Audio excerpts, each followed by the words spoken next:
கர்த்தருக்குள் அன்பான தேவ ஜனங்களே, உங்கள் எல்லாரையும் நம்முடைய இரட்சகர் இயேசுவின் நாமத்தில் நான் வரவேற்றுக் கொள்கிறேன். இந்த நாளில் மிக விசேஷமான ஒரு தியானத்தை நாம் செய்ய இருக்கிறோம். பிரியமான பிரதிஷ்டையுள்ள ஏனோக்கு. Enoch, the beloved and the dedicated. காணவில்லையே என்று கவலையோடு கலக்கத்தோடு உங்கள் பிள்ளை அல்லது உறவுகளில் யாரையாவது எப்போதாவது நீங்கள் தேடி இருக்கிறீர்களா? ஒரு 5-6 வருடங்களுக்கு முன்பதாக என்னுடைய குடும்பத்தில் எங்களுடைய மகளை காணவில்லையே அப்படின்னு சொல்லிட்டு நானும் மனைவி எங்கெங்கேயோ தேடுறோம், ஃபோன் அடிக்கிறோம், இங்கே பார்க்குறோம், அங்கே பார்க்குறோம், ஆளை காணோம். கொரோனா டைமில். ஆகவே எங்கடா போயிட்டான் அப்படின்னு பார்த்தா கடைசியில் வீட்டில் அந்த பரனில் இந்த சாமான் செட்டெலாம் போட்டுப்போம் பார்த்தீங்களா, அந்த இடத்துல ஏறி உட்காந்துருந்தான். பார்த்த பிற்பாடு தான் எங்களுக்கு ஒரு ஆசுவாசம் பெருமூச்சு விட முடிந்தது. அன்பானவர்களே, அப்படி வேதாகமத்தில் தேடப்பட்டவர்கள் 2 பேர். பழைய ஏற்பாட்டில் ஏனோக்கு, புதிய ஏற்பாட்டில் இயேசு கிறிஸ்து. ஆண்டவர் இயேசு கிறிஸ்து எங்கே தொலைந்து போனார்? ஏனோக்கையும் அப்படி தேடினார்களா அப்படின்னா தேடினாங்க. காணமே அப்படின்னு தேடினாங்க. ஆண்டவர் இயேசு கிறிஸ்து அப்படித்தான் தேடினார்கள். அவருக்கு 12 வயதான போது அவர்கள் இந்த பண்டிகை முறைமையின்படி எருசலேமுக்கு போய் பண்டிகை நாட்கள் முடிந்து திரும்பி வருகிற போது பிள்ளையாகிய இயேசு எருசலேமிலே இருந்து விட்டார். இது அவருடைய தாயாருக்கும் யோசேப்புக்கும் தெரியாதிருந்தது. லூக்கா 2:42-43 தொடர்ந்து பாருங்கள்.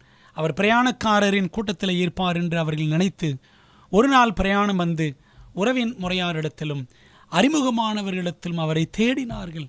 காணாததினாலே அவரை தேடிக்கொண்டே எருசலேமுக்கு திரும்பி போனார்கள் அப்படின்னு நாம் இங்கே வாசிக்கிறோம். அன்பான தேவ பிள்ளைகளை, அப்போ என்ன பார்க்குறோம்? ஆண்டவர் இயேசு கூட்டத்தில் காணாமல் போனார். அவருடைய சிறு பிராயத்தில். ஏனோக்கு கூட்டத்திலிருந்து காணாமல் போனார். இந்த 2க்கும் உங்களுக்கு வித்தியாசம் தெரியும் என்று நான் நினைக்கிறேன். கூட்டத்தில்னா கூட்டத்துக்குள்ளேயே காணாமல் போவது, கூட்டத்திலிருந்து என்றால் அந்த கூட்டத்திலிருந்து வெளியே எடுத்துக்கொள்ளப்படுவது. அதாவது நீ பூமியில் வாழ்ந்தது போதும் என்று தேவன் ஏனோக்கை பரலோகத்திற்குள் எடுத்துக்கொண்டார். பிரியமான தேவ பிள்ளைகளே, நானும் எடுத்துக்கொள்ளப்பட வேண்டும் என எதிர்பார்க்கும் எவரும் ஏனோக்கின் வாழ்வை ஆராய்ந்து ஏனோக்கை போல் வாழ்வதற்கு ஆவல் கொள்ள வேண்டும். நம் ஜெபத்தோடு இந்த ஏனோக்கின் வாழ்க்கை குறித்து நாம் கற்றுக்கொள்வோமா? ஜெபிப்போம். பரிசுத்தமுள்ள தகப்பனே, ஏனோக்கை குறித்து நாங்கள் ஏற்கனவே அறிந்திருக்கிறோம். ஆனாலும் உம்முடைய ஆவியானவர் உதவியோடு இந்த நாளிலே ஏனோக்கின் வாழ்விலிருந்து ஆழமான பாடங்களை கற்றுக்கொண்டு நாங்களும் தேவனோடு ஆழமான உறவு கொண்டு உம்மோடு நடக்கிறவர்களாக எங்களை நீர் மாற்றும்படி ஒப்புக் கொடுக்கிறோம். எங்களோடு பேசும் ஆண்டவரே, இயேசுவின் நாமத்தில் ஜெபிக்கிறோம் நல்ல பிதாவே, ஆமென். ஏனோக்கை குறித்து நாம் 2 அம்சங்களாக கடைசி வரை கற்றுக்கொள்ளப் போகிறோம். ஏனென்றால் தேவன், ஏனோக்கு 2 பேரும் நெருக்கமாய் இருந்தார்கள். இன்றைக்கு நமக்கும் தேவை தேவனோடு இருக்கிற அந்த உறவுதான். ஆகவேதான் நாம் 2 பாடங்களாக படிக்க இருக்கின்றோம். 2 முக்கியமான கருத்துக்களை பார்க்க போகிறோம். ஒன்று ஏனோக்கின் சரித்திரம், ஈனாக்ஸ் ஹிஸ்டரி. 2வது ஏனோக்கின் குணச்சித்திரம், ஈனாக்ஸ் கேரக்டர் என்று நாம் படிக்க போகிறோம். வேதாகமத்தில் ஏனோக்கு என்ற பெயரில் 2 பேர் இருக்கிறார்கள். ஒன்று காயினின் மகன் ஏனோக்கு, ஆதாமிலிருந்து 3ஆம் தலைமுறை அப்படின்னு பார்க்கிறோம். பாருங்கள், காயின் தன் மனைவியை அறிந்தான், அவள் கர்ப்பவதியாகி ஏனோக்கை பெற்றாள். அப்பொழுது அவன் ஒரு பட்டணத்தை கட்டி அந்த பட்டணத்திற்கு தன் குமாரனாகி ஏனோக்குடைய பெயரை இட்டான். ஆதாம், காயின், ஏனோக்கு 3ஆம் தலைமுறை. அன்பானவர்களே, முதல் பட்டணம் பூமியிலே காயின் உருவாக்கின முதல் பட்டணம், first city in the Bible, அதுவும் ஏனோக்கு என்றுதான் பெயரிடப்பட்டது. அப்போது முதலாம் ஏனோக்கு காயினின் மகன், ஆதாமின் பேரன் அப்படின்னு நாம் பார்க்கிறோம். இன்னொரு ஏனோக்கு யார் என்றால் யாரேதின் மகன் ஏனோக்கு. Enoch the son of Jared. ஆதாமிலிருந்து 7ஆம் தலைமுறை என்று நாம் இங்கே படிக்கிறோம். வசனம் பாருங்க. யாரேத் 162 வயதான போது ஏனோக்கை பெற்றான். ஆதியாகமம் 5:18 நாம் படிக்கிறோம். இப்படி ஆதாமிலிருந்து வந்த 7ஆம் தலைமுறை தான் நாம் இங்கே பார்க்கக்கூடிய 2வது ஏனோக்கு. நமது யூதா 14ஆம் வசனத்தில் நாம் படிப்போம். ஆகவே 2 ஏனோக்குகள். 4ஆம் அதிகார ஏனோக்கு அவபக்தியான சந்ததியில் வந்தவன். 5ஆம் அதிகார ஏனோக்கு தேவபக்தியான சந்ததியில் வந்தவன்.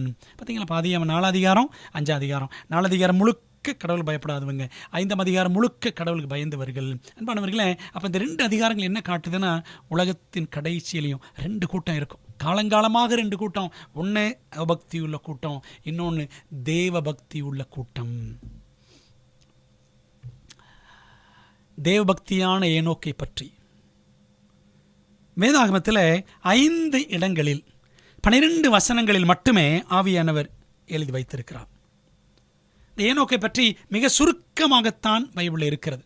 ஆனால் அவரிடத்தில் நான் படிக்க வேண்டிய பாடங்கள் ஆச்சரியமான ஆழமான ஆவிக்குரிய பாடங்கள் என்பதை நாம் மறந்துவிடக்கூடாது. முதலாவது எங்கன்னா, ஆதியாகமம் 5ஆம் அதிகாரம் 18 முதல் 24 வசனங்கள் வரை படிப்போம். யாரேத் 162 வயதான போது ஏனோக்கை பெற்றான். யாரேத் ஏனோக்கை பெற்றபின் 800 வருஷம் உயிரோடு இருந்து குமாரரையும் குமார்த்திகளையும் பெற்றான். யாரேதுடைய நாளெல்லாம் 962 வருஷம் அவன் மரித்தான். ஏனோக்கு 65 வயதான போது மெத்துசலாவை பெற்றான். ஏனோக்கு மெத்துசலாவை பெற்றபின் 300 வருஷம் தேவனோடு சஞ்சரித்து கொண்டிருந்து குமாரரையும் குமாரத்திகளையும் பெற்றான். ஏனோக்குடைய நாளெல்லாம் 365 வருஷம் ஏனோக்கு தேவனோடு சஞ்சரித்து கொண்டிருக்கையில் காணப்படாமற் போனான். தேவன் அவனை எடுத்து கொண்டார் என்று முதலாவது ஆதியாகமத்திலே படிக்கிறோம். இரண்டாவது 1 ஏனோக்கு என்ற பெயரை படிக்கிறோம். லூக்கா 3:37 லாமேக்கு மெத்துசலாவின் குமாரன், மெத்துசலா ஏனோக்கின் குமாரன், ஏனோக்கு யாரேதின் குமாரன் என்று 3வது முறை ஏனோக்கு பற்றி படிக்கிறோம். 4வது எங்கே என்றால் எபிரேயர் 11:5 விசுவாசத்தினாலே ஏனோக்கு மரணத்தை காணாதபடிக்கு எடுத்துக்கொள்ளப்பட்டான். தேவன் அவனை எடுத்துக்கொண்டபடியினாலே அவன் காணப்படாமற் போனான். அவன் தேவனுக்கு பிரியமானவன் என்று அவன் எடுத்துக்கொள்ளப்படுவதற்கு முன்னமே சாட்சி பெற்றான் என்று நம்ம இங்கே வாசிக்கிறோம். அப்போ ஏனோக்க எல்லாரும் தேடி இருக்கிறாங்க. கடைசியில் என்ன சொல்லிட்டாங்கன்னா, தேவன் அவனை எடுத்துக்கொண்டார், காட் டுக் ஹிம் என்று அந்த சொல் பிரபலமாயிற்று ஏனோக்கின் காலத்தில். இது 4வது இடம். 5வது இடம் எங்கே அப்படின்னா, யூதா 14-15 வசனங்களில் நாம் அதை போக போக படிக்கலாம். ஆங்கில வேதாகமத்தில் கிங் ஜேம்ஸ் வெர்ஷனில் சுமார் 150 வார்த்தைகளிலும், தமிழ் வேதாகமத்தில் சுமார் 120 வார்த்தைகளிலும் ஏனோக்கை குறித்து வர்ணிக்கப்பட்டிருக்கிறது. பிரியமானவர்களே, ஏனோக்கு வேதாகமத்தின் முதல் தீர்க்கதரிசி. ENOC was the Bibles first prophet. எப்படி என்று கேட்கிறீர்களா? பாருங்கள். ஜலப்பிரளயம் பற்றிய முதல் வெளிப்பாட்டை பெற்று முதலில் முன்னறிவித்தவனும் அவனே. அதற்கான வேத ஆதாரங்கள் 2 வசனங்கள் இருக்கிறது. 2 காரியங்களை நம்ம சொல்லலாம். எப்படின்னு பாருங்களேன். 1, ஏனோக்கின் மகனின் பெயர். ஏனோக்குடைய மகனுடைய பெயர் என்ன என்று சொன்னால், ஏனோக்கு 65 வயதான போது மெத்துசலாவை பெற்றான் அப்படின்னு ஆதியாகமம் 5:21 வாசிக்கிறோம். சரி, இதுக்கும் அவர் தீர்க்கதரிசி என்பதற்கும் என்ன சம்பந்தம் என்று கேட்கிறீர்களா? மெத்துசலா என்ற பெயருக்கு என்ன அர்த்தம் என்றால், அவன் மரிக்கும் போது அது வரும். when he dies it will come. என்னது அப்படின்னு கேட்குறீங்களா? அவன் மரிக்கும் பொழுது அது வரும், அவன் மரிக்கும் பொழுது அது வரும், அவன் மரிக்கும் பொழுது அது வரும். ஏன்னா அந்த காலத்தில் ஒரு பெயர் வச்சா எல்லாருக்கும் அர்த்தம் தெரியும். அர்த்தத்தோடு பெயர்களை வைத்தார்கள். அவன் சாகும்பொழுது வருமாமே, என்ன வரும் என்று எல்லாரும் எதிர்பார்த்தார்கள், கேள்வி கேட்டார்கள். அன்பானவர்களே, இன்றைக்கி நாம் நம்மளோட பிள்ளைகளுக்கு பெயர் வைக்கிறோம்.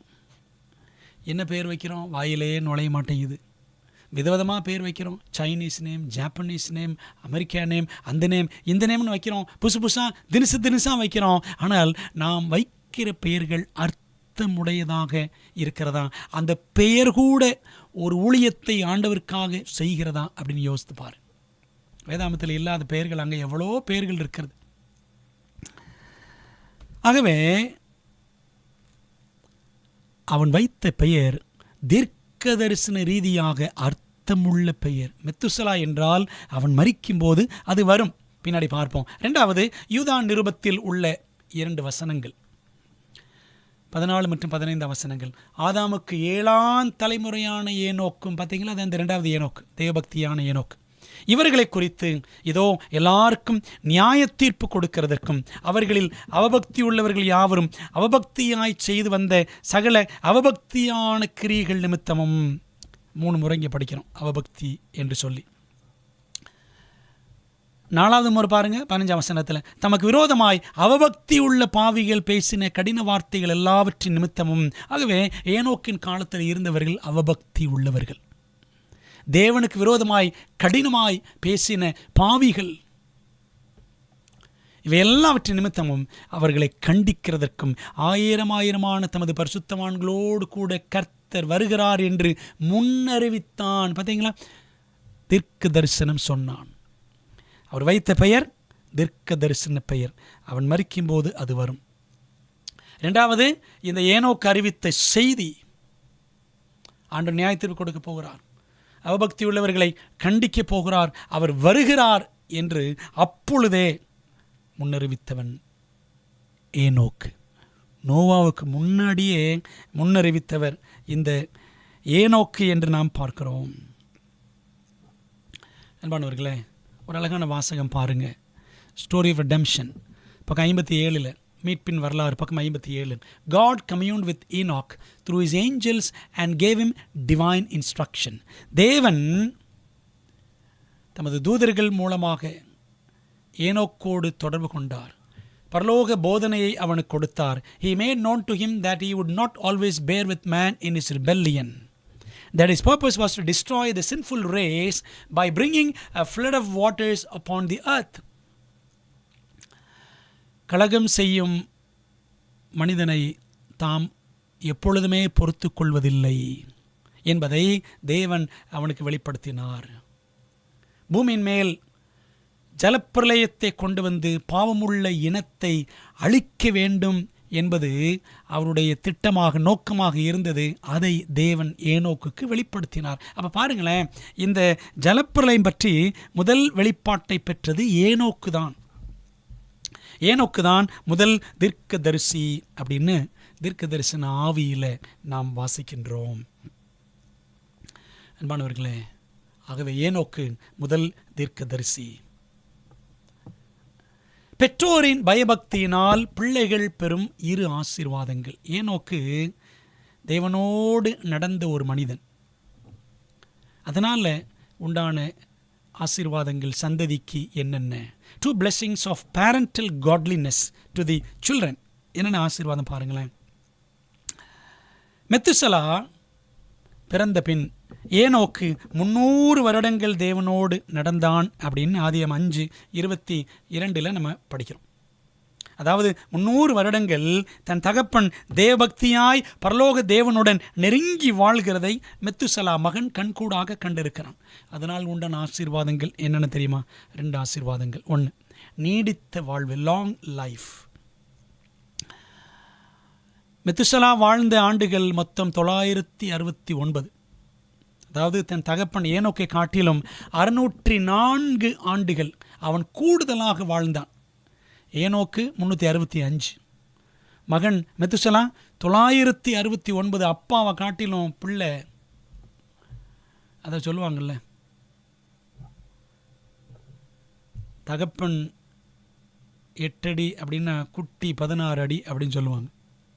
அன்பானவர்களே, பாருங்களேன், தகப்பன் 365 ஆண்டுகள் என்றால் மகன் 969 ஆண்டுகள். பெற்றோர்கள் தேவனோடு நடக்கிறவர்களாக இருந்தால் அவர்களது பிள்ளைகளை தேவன் பிழைக்கவும் தழைக்கவும் செய்வார். அன்பானவர்களே, அது எவ்வளோ பெரிய ஆசீர்வாதம். சங்கீதம் 37:25 படிக்கிறோம்ல, நான் இளைஞனாய் இருந்தேன், முதிர் வயது உள்ளவனுமானேன், ஆனாலும் நீதிமானுடைய சந்ததி அப்பத்துக்கு இறந்து திரிகிறதை நான் காணவில்லை. ஆண்டவருக்கு பயந்த பெற்றோரின் பிள்ளைகளை ஆண்டவர் கைவிடவே மாட்டார். பிழைக்கச் செய்வார், தழைக்கச் செய்வார். அவர்கள் ஆரோக்கியமாக இருப்பார்கள், ஆனந்தமாக வாழ ஆண்டு உதவி செய்வார், ஆசீர்வாதமாக வழி நடத்துவார். முதல் ஆசீர்வாதம் என்ன? நீடித்த வாழ்வு. இரண்டாவது என்னவென்றால் அழிவிலிருந்து பாதுகாப்பு. நீங்கள் பைபிளில் வாசித்து பாருங்கள். லாமேக்கை பெற்றபோது மெத்துசலாவின் வயது 187. நோவாவை பெற்றபோது லாமேக்கின் வயது 182. ஜலப்பிரளயம் வந்தபோது நோவாவின் வயது 600. ஆக மொத்தம் 969. இதுக்கெல்லாம் வசனங்கள் இருக்கிறது பாருங்கள். மெத்துசலா 187 வயதான போது லாமேக்கை பெற்றான். அதே 5:25. மெத்துசலாவின் மகன் லாமேக்கு. 182 வயதான போது குமாரனை பெற்று கர்த்தர் சபித்த பூமியில் நமக்கு உண்டான வேலையிலும் நம்முடைய கைகளின் பிரயாசத்திலும் இவன் நம்மை தேற்றுவான் என்று சொல்லி அவனுக்கு நோவா என்று பெயரிட்டான். லாமேக்கின் மகன் நோவா. Noah means rest. நோவா என்றால் இளைப்பாறுதல், தேற்றுவான், தேறுதல் அப்படின்னு அர்த்தம். அதை 5:28-29 படிக்கிறோம். நோவாவுக்கு 600ஆம் வயதாகும் வருஷம். அந்த வயதுக்காக இந்த வசனங்களை படிக்கிறோம். நோவாவுக்கு 600 வயதான பொழுது பார்த்தீங்களா, ஜலப்பிரளயம் வந்தது. மகா ஆழத்தின் ஊற்றுக்கண்களெல்லாம் பிளந்தன, வானத்தின் மதகுகளும் திறவுண்டன. அதிகம் 7:11 வாசிக்கிறோம். அப்போ என்ன அர்த்தம்? 969 என்றால் மெத்துசலாவுக்கு 969 வயதாகிற அந்த வருஷத்தில் ஜலப்பிரளயம் வந்தது. ஞாபகம் அவங்களுக்கு அப்பா பேர் வச்சார் ஏனோக்கு மகனுக்கு. அவன் மரிக்கும் போது அது வரும். when he dies it will come. அப்போது என்ன வந்துச்சு? மெத்துசலா மரித்த அந்த வருஷத்தில் 969ஆம் வருஷத்தில், நோவாவுக்கு 600ஆம் வயதாகும் அந்த வருஷத்தில் ஜலப்பிரளயம் வந்தது. அவன் மரிக்கும் போது அது வரும். எது வரும்? வெள்ளம் வரும். ஆனால் அந்த காலத்தில் இந்த மக்களுக்கு வெள்ளம், ஜலப்பிரளயம் என்னன்னு தெரியாது. அதனால தான் அது வரும்னு பேர் வச்சார். அன்பானவர்களே, அப்போது எவ்வளோ அற்புதமான ஒரு தீர்க்க தரிசனம் பார்த்தீர்களாம். மெத்துசலா மரித்த அதே ஆண்டில்தான் ஜலப்பிரளயம் வந்தது. Methuselah, the grandfather of Noah, lived until the very year of the flood. நோவாவின் தாத்தாவாகிய மெத்துசலா அந்த ஜலப்பிரளயம் வரக்கூடிய அந்த ஆண்டு வரை உயிரோடு இருந்தார் என்று ஸ்டோரி ஆஃப் ரிடெம்ஷன் பக்கம் 63 படிக்கிறோம். பார்த்தீங்களா, வேதாகமத்தில் இருக்கிற அந்த கருத்துக்கு இசைவாகவே எலன் ஒயிட் அம்மையாரும் எழுதியிருக்கிறார். வசனங்கள் படித்தோம்ல. 969 வயதில் மெத்துசலா இருந்த பொழுது ஜலப்பிரளயம் வந்தது. அப்படித்தான் தீர்க்க தரிசன ஆவியும் நமக்கு மிக தெளிவாக சுட்டி காண்பிக்கிறது. ஆனாலும் அந்த அழிவை மெத்துசலா காணவில்லை.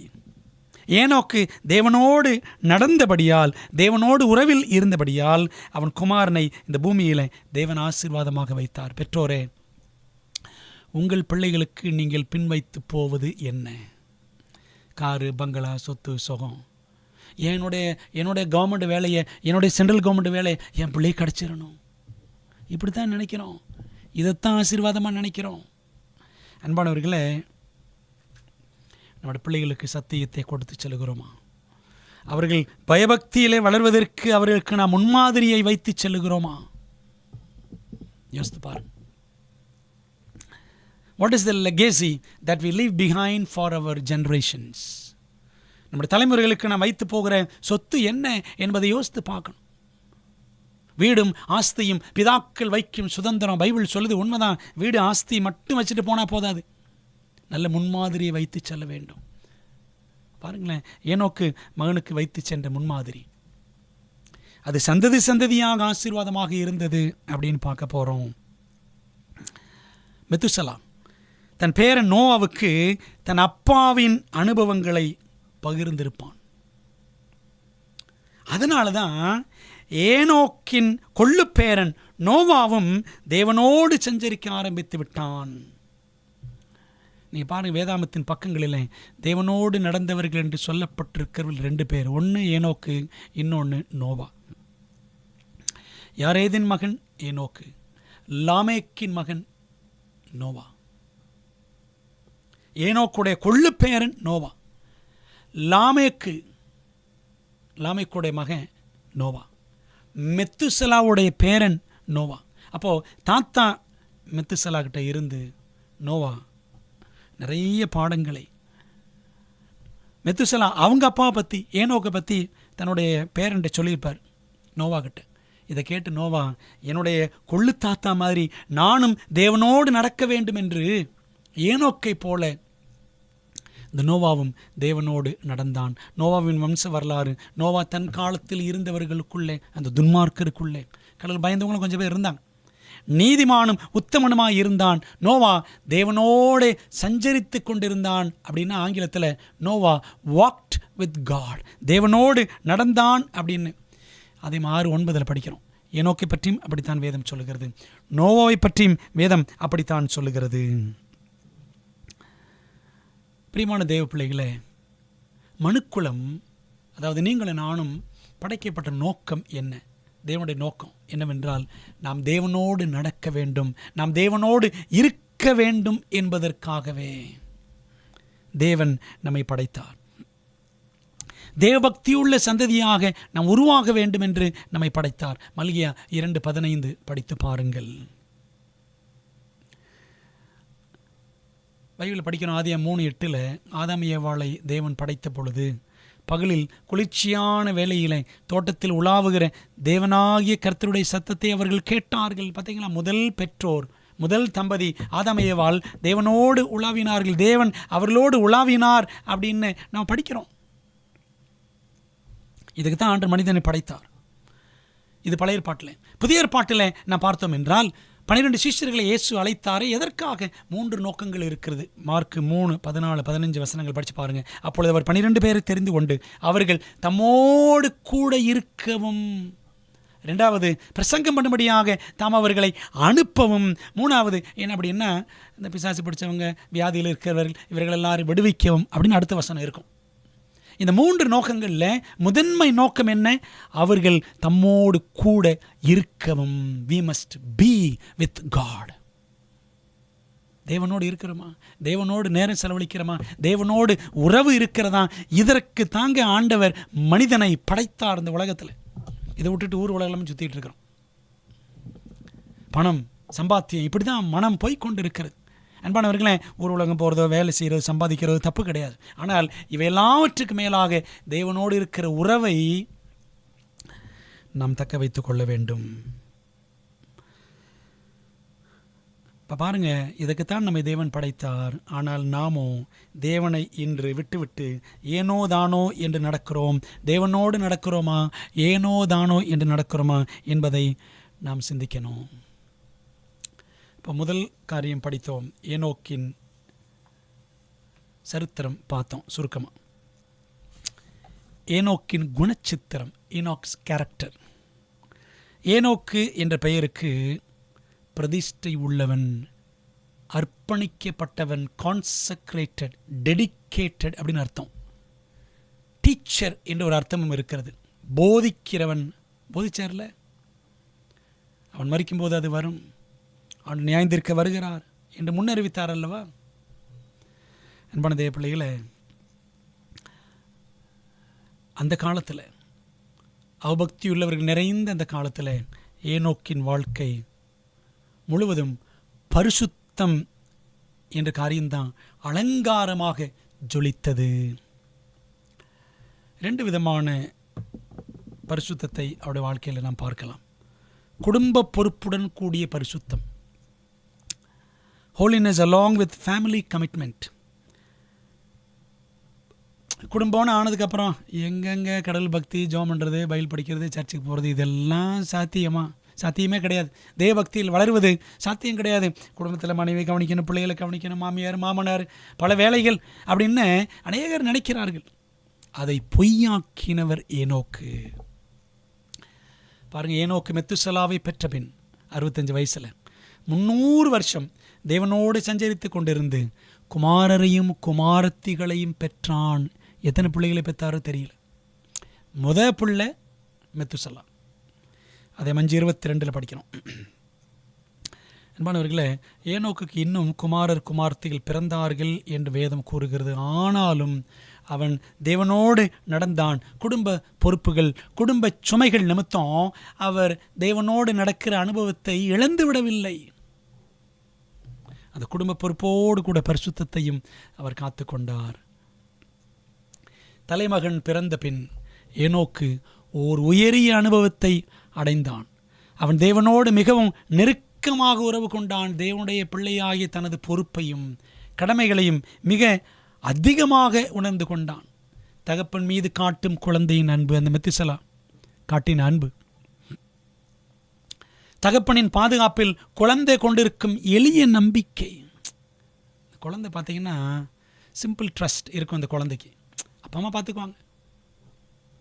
அந்த முதற்பேரான மகனுக்கு அவன் சொந்த இதயத்திலிருந்து உண்டாகும் ஆழ்ந்த மென்மையான அனுதாபம் ஆகிய அனைத்தும் தேவகுமாரனை மனிதருக்காக ஒப்பு கொடுத்த தேவனின் ஆச்சரியமான அன்பு மற்றும் தேவ பிள்ளைகள் தங்கள் பரமபிதாவின் மேல் வைக்க வேண்டிய நம்பிக்கை குறித்ததான ஒரு விசேஷ பாடத்தை அவனுக்கு கற்றுக் கொடுத்தது.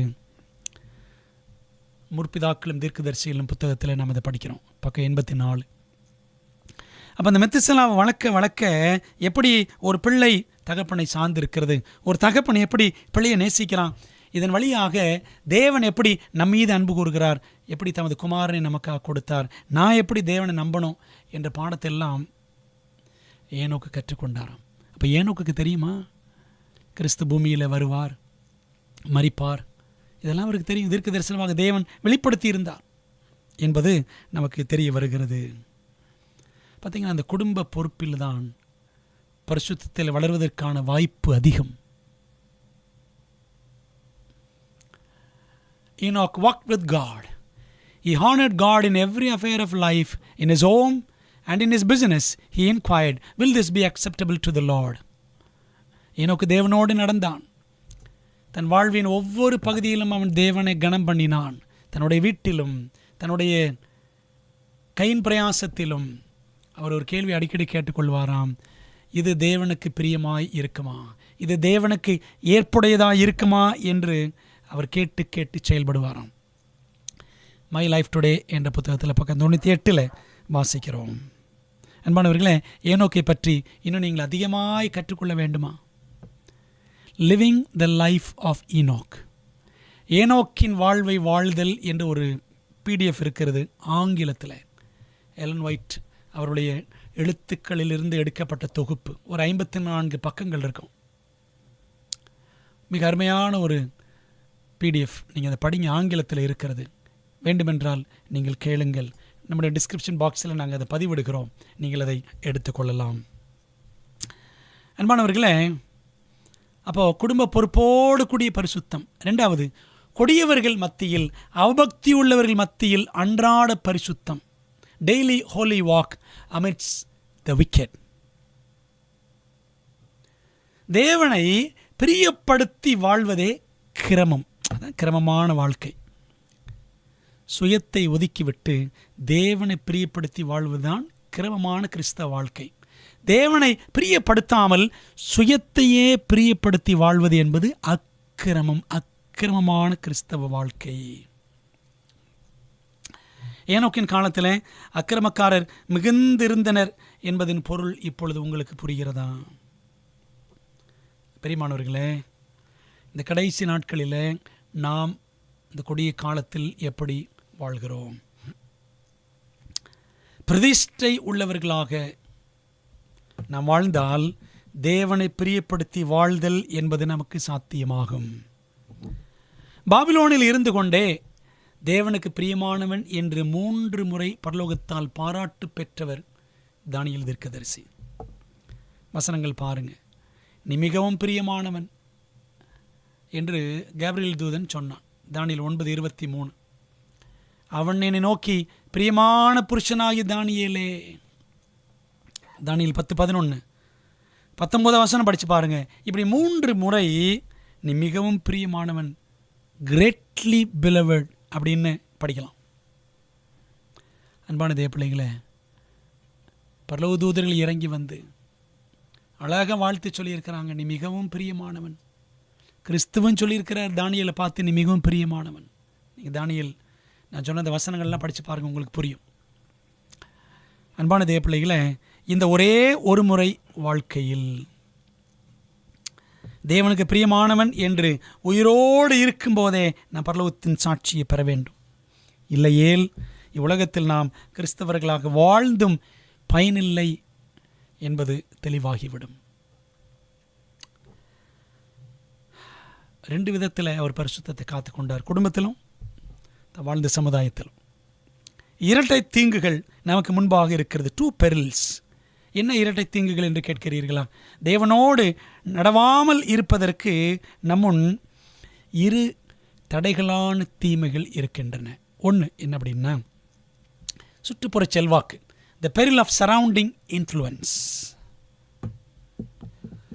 ஒரு ஆற்றிலே அல்லது ஓடும் நதியில் நாம் பார்த்தோம் என்று சொன்னால், உயிருள்ள மீன்தான் எதிர் நீச்சல் போடும். சரிதானே? செத்த மீன் எதிர்நீச்சல் போடுமா? என்ன செய்யும்? அது தண்ணி போகிற போக்கில் அப்படியே மிதந்து போய்விடும். நாற்றமெடுத்த வாழ்வு வாழ்ந்த நாசக்காரர் நடுவிலே உயிருள்ள மீனாக உன்னத தேவனுக்காக உலா வந்தவர், தேவனோடு நடந்தவர் ஏனோக்கு. சுற்றுப்புற செல்வாக்கினால் சற்றேனும் சலனம் அடையாத, சபலம் அடையாத சன்மார்கன் ஏனோக்கு.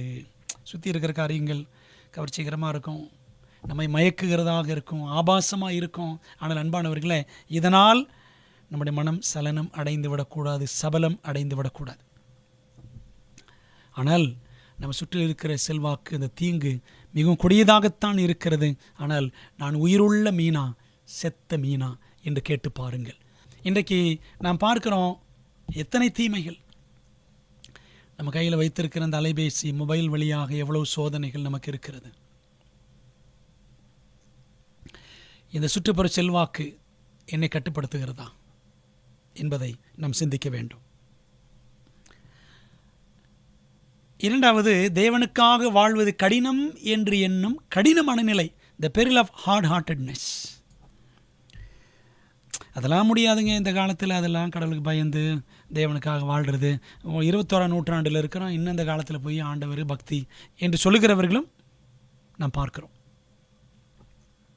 இதெல்லாம் முடியாது, கடவுளுக்காகலாம் பிரியமான நடக்க முடியாது என்று நம்மோடு இருக்கிறவர்களே சொல்லுகிறார்கள். ஏனோக்கை பலப்படுத்தியவர் என்னையும் பலப்படுத்துவார் என்ற நல்லெண்ணம் நம்மிடத்தில் இருக்கிறதா? அந்த விசுவாசம் நமக்கு இருக்கிறதா? பிரியமான தேவ பிள்ளைகளை, அன்றைக்கு ஏனோக்கு தேவனோடு நடந்தார், நோவா தேவனோடு நடந்தார் என்றால் இன்றைக்கு முடியுமா? முடியாத. முடியும். அன்றைக்கு அவர்களை வழிநடத்தின ஆவியானவர் இன்றைக்கு நம்மோடு இருக்கிறார். ஏனோக்கு இல்லை, ஏனோக்கின் ஆவியானவர் நம்மோடு இருக்கிறார். நோவா நம்மோடு இல்லை, நோவாவின் ஆவியானவர் நம்மோடு இருக்கிறார். அவர்களை பலப்படுத்தினவர் நம்மையும் பலப்படுத்துவார். இந்த 2 தீங்குகள்னு சொன்னேன்னு பைபிள் அதுக்கு ஒரு வசனம் இருக்குது பாருங்க. எரேமியா 2:13, என் ஜனங்கள் 2 தீமைகளை செய்தார்கள்.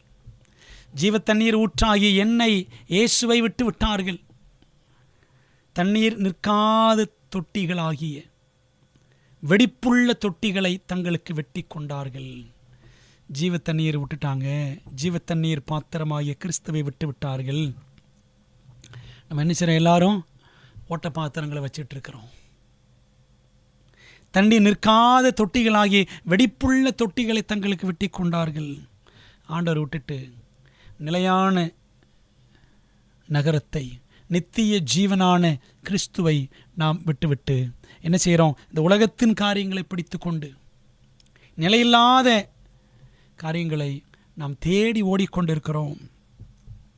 அன்பான தேவ பிள்ளைகளை, தேவனை விட்டுவிட்டு நம் மனோராஜ்யத்தின்படி நம் மனம் போன போக்கில் நாம் வாழ்ந்து கொண்டிருக்கிறோம் அல்லவா? 2 தீமைகள் இதான் நமக்கு முன்பாக இருக்கிறது. சுற்றுப்புற செல்வாக்கு, இன்னொன்று இதெல்லாம் தேவனுக்காக வாழ்வது கடினம் என்று நினைக்கிற ஒரு கடினமான மனநிலை. அன்பான தேவ பிள்ளைகளே, இதெல்லாம் நம்ம ஜெயிக்கணும். ஏனென்றால் நமக்கு முன்பாக 2 பணி இருக்கிறது. 2-fold work is there before us. என்னன்னு பாருங்க. 1, தேவபக்தியான குணத்தை வளர்த்தல், டு டெவலப் காட்லி கேரக்டர். எத்தனையோ பணிகள் நாம் செய்தாலும் நம் அனைவருக்குமான இரட்டை பணியை நாம் அறிந்து வாழ்வது மிகவும் அவசியம். என்னன்னு பாருங்க. முதல் பணி, be ambitious for the master's glory, to cultivate every grace of character. In every phase of your character building, you are to please God. This you may do, for Enoch pleased him through living in a degenerate age, and there are Enochs in this our day. Christ Object Lessons. பக்கம் 332 தமிழில் படிக்கிறேன் பாருங்க. குணாதிசயத்தின் ஒவ்வொரு பண்பை வளர்க்கவும் எஜமானின் மகிமைக்காகவும் லட்சியத்தோடு இருங்கள். உங்களுக்கு குணக்கட்டுமானத்தின் ஒவ்வொரு அடியிலும் நீங்கள் தேவனை பிரியப்படுத்த வேண்டும். சீர்கெட்ட காலத்தில் இருந்தாலும் ஏனோக்கு அவரை பிரியப்படுத்தினார். நமது காலத்திலும் ஏனோக்குகள் இருக்கிறார்கள். எவ்வளவு அற்புதமான வார்த்தை பார்த்தீர்களா? அப்போ அந்த தனிப்பட்ட அந்த பரிசுத்தம், we must plead with God for personal purity. அந்த தனிப்பட்ட பரிசுத்தத்திற்காக நாம் தேவனை நோக்கி கெஞ்ச வேண்டும், மன்றாட வேண்டும். அதாங்க தேவனோடு நடக்கிறது.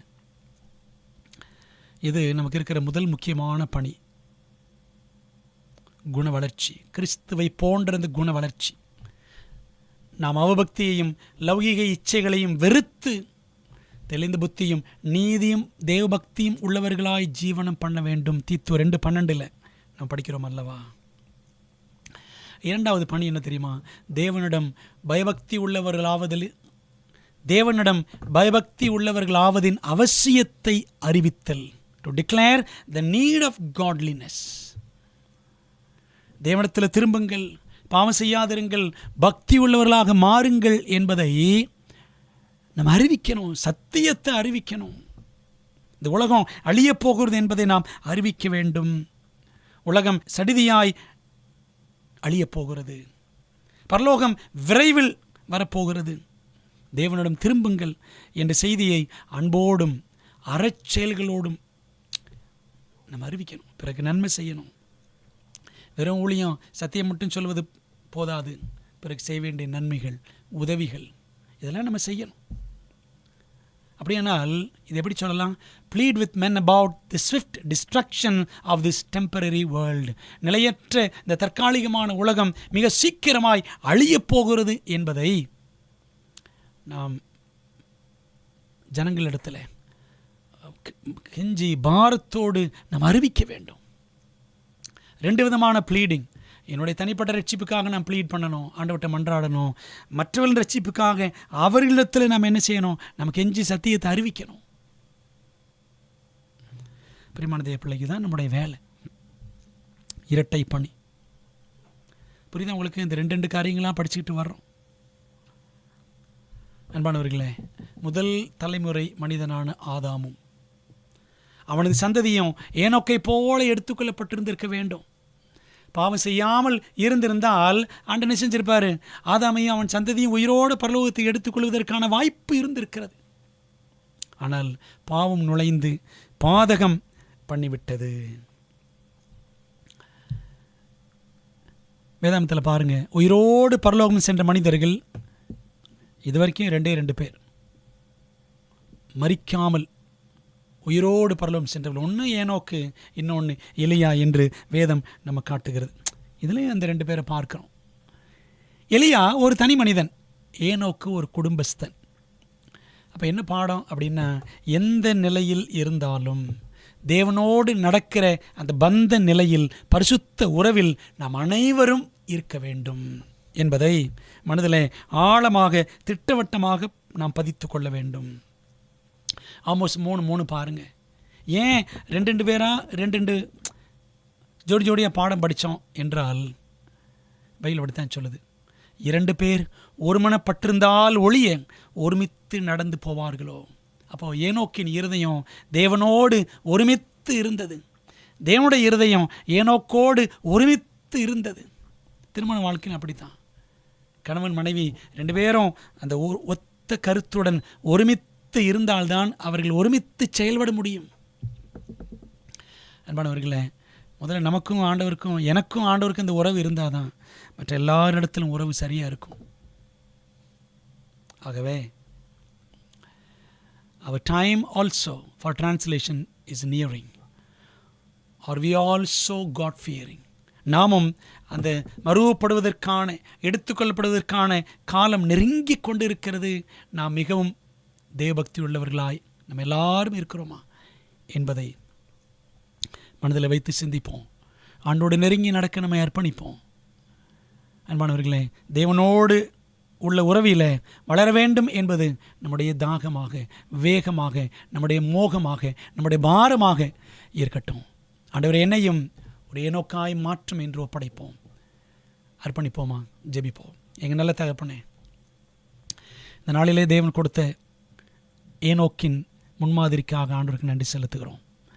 இந்த பாடங்களை ஆண்டவரை எங்கள் மனதிலே கொண்டவர்களாக நாங்கள் தனிப்பட்ட முறையில் குடும்பமாக, சபையாக, ஆண்டவரே, இந்த கொடிய உலகத்தில் அவபக்தியுள்ளவர்கள் நிறைந்திருக்கிற இந்த காலகட்டத்தில் நாங்கள் ஏனோக்கை போல வாழ, தேவனோடு சஞ்சரிக்க எங்களுக்கு நீர் கிருபைகளை தாரும். தகப்பனே, தேவனுக்கும் எங்களுக்கும் இருக்க வேண்டிய உறவே மிகவும் பிரதானம் என்பதை உணர்ந்து நாங்கள் செயல்பட, நாங்கள் எந்த பணி செய்தாலும் தேவனை அறிவிக்கிற ஊழியத்தையும் நாங்கள் பிரதான பணியாய் கொண்டு செயல்பட எங்களுக்கு கிருபைகளை தாரும். எங்கள் ஜெபத்தை கேட்டதற்கு நன்றி. தொடர்ந்து நம்முடைய திவ்ய கரம் எங்களோடு இருப்பதாக இயேசுவின் நாமத்தில் ஜெபிக்கிறோம் நல்ல பிதாவே, ஆமென். பிரியமானவர்களே, கர்த்தர் உங்களை ஆசீர்வதிப்பாராக. ஏனோக்கை போல் தேவனோடு நடக்கிற கிருபையை உங்களுக்கு அதிகமாய் கொடுப்பாராக. ஆமென்.